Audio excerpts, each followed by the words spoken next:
NC State, UConn. They are the first team in the area that's kind of getting started this week. They're playing on Thursday, on Thursday at 7:30 p.m. At UConn, so it is a road game for the Wolfpack to get things started. What are your first thoughts as we get ready for NC State to begin their season? Yes, and head coach Dave Doran even downplayed this earlier this week, saying, does last year's game have any bearing on this year's game? Two new teams, you got a new quarterback, new offensive coordinator, and it's going to be a first glimpse of Brennan Armstrong. And can they rekindle the magic of 2021 when he was paired at Virginia with offensive coordinator Robert Anae? It's going to be the first glimpse of that. And Lewis, what I'm looking at this from a big picture standpoint, if you're NC State, is you don't want to look past this game looking ahead to week 2 against Notre Dame. So we're going to get a first glimpse of that. And one other thing too, Lewis, we're all going to have to figure out what channel the CBS Sports Network is on before kickoff 7:30 on Thursday night. That's 100% the worst part of these like non-conference games early on is you're just like trying to, okay, how do I watch this? How do I do that? Yeah, I mean, I don't think NC State is going to look past UConn just because of the fact that it's the first game of the season, right? And you've had to prepare for them. You haven't really had much of an opportunity to do anything else. I don't even know if NC State would have like looked at Notre Dame film from their week 0 game against Navy, especially since they have so much familiarity already with Sam Hartman. But yeah, it's going to be interesting because there is so much new with this NC State team, and I think we're gonna.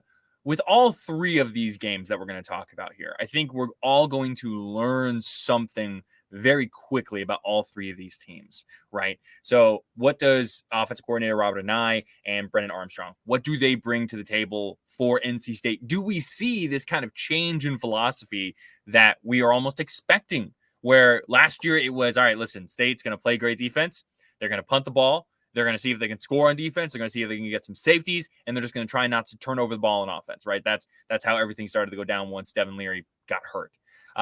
So does that change a little bit? Are they going to be running this more of like kind of fast tempo, spread it out type offense?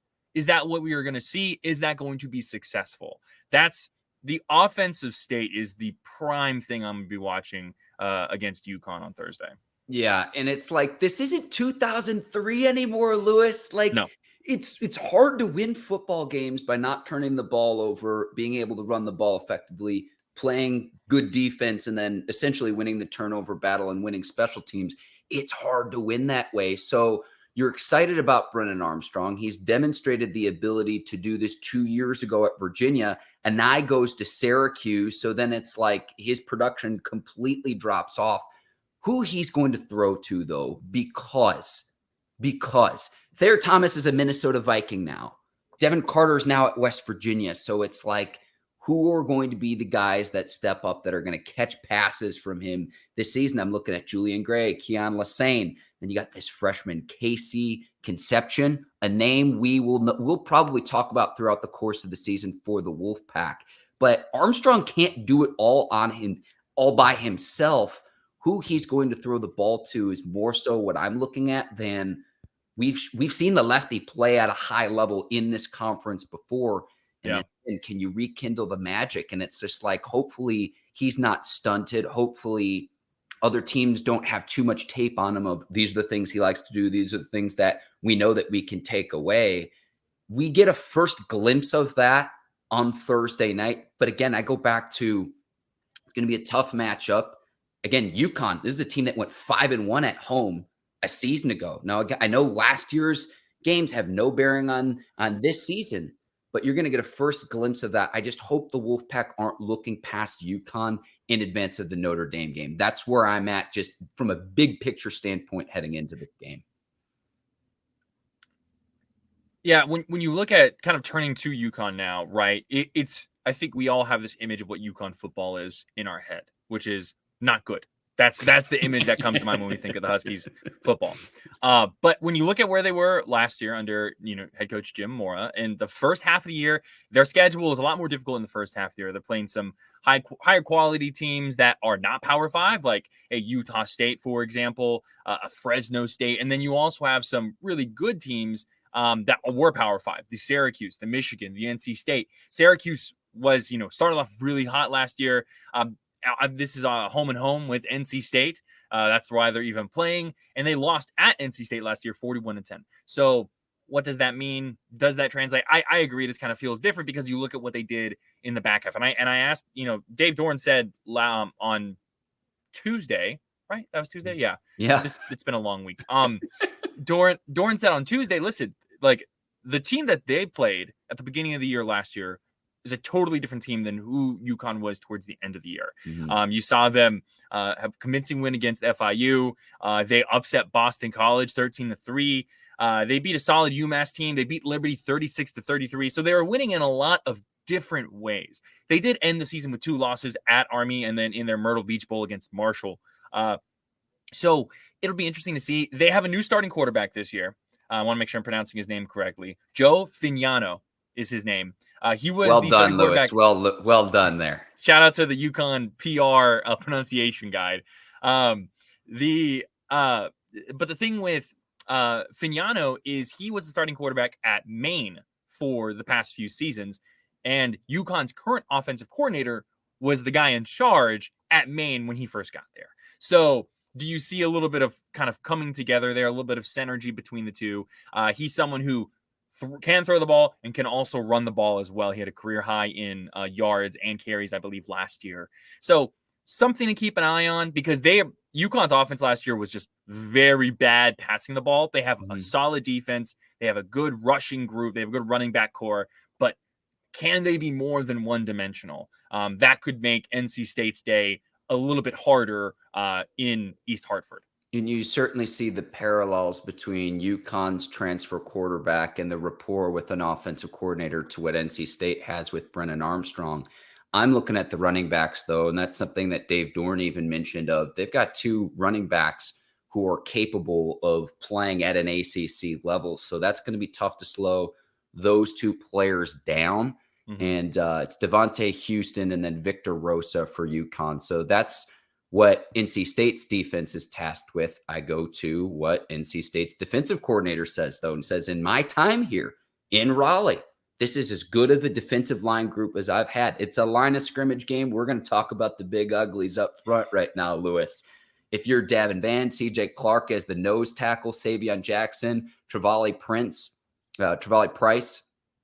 For me, it starts with Clark up front as the nose tackle. You build your house from the ground up. That's the foundation. The defense is going to start because this was a very good Wolfpack defense a year ago, right?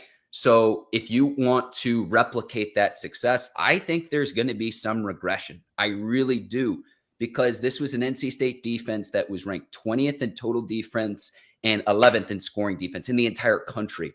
There's going to be some regression there. How can you make up for that? You have 2 experienced cornerbacks. If you're the Wolfpack from a defensive standpoint, linebacker Peyton Wilson's pretty good too.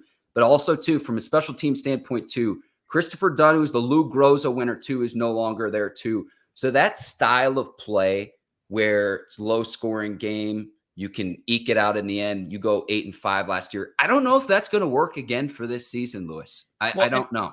It's a style of play that I think has a ceiling.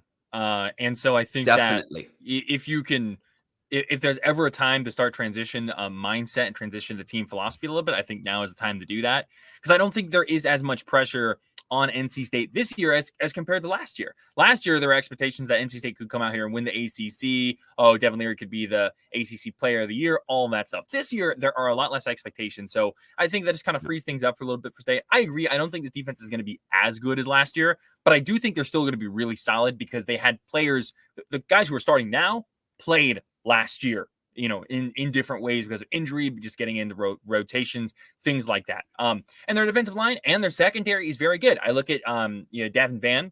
I think he's someone who could really have a great year for them on the defensive line. He's someone who gets a lot of credit from just his own teammates. So I think there is a lot of potential with this State team that all comes down to what does that offense do? And because UConn's defense is not great by any means, but they have some older, more experienced players now, year 2 under Mora. It's going to be, I think, a defense that if NC State struggles offensively, they are going to be good enough to slow them down even more. So it's not by any means it is of all the three local triangle teams playing, this is the easiest game for the local triangle team. However, I do think it has the potential to be tricky if NC State is struggling out the gate this season. And I'll leave with this, Lewis. This game opened up Wolfpack favored by 16.5. It's moved to 14.5. And in keeping Brennan Armstrong upright, you want to keep him clean. You hear that a lot about quarterbacks. You're losing a pair of all-conference linemen, Grant Gibson, who graduated, Chandler Zavala, who's now on the Carolina Panthers. So something else. Again, it's not flashy to talk about the line of scrimmage and linemen, but it is a very important component of football. Yes, I love talking about the big uglies. Don't get me wrong. I'll talk about they deserve their credit, Lewis. They do. We give plenty of credit to the offensive and defensive linemen here on Triangle and Two.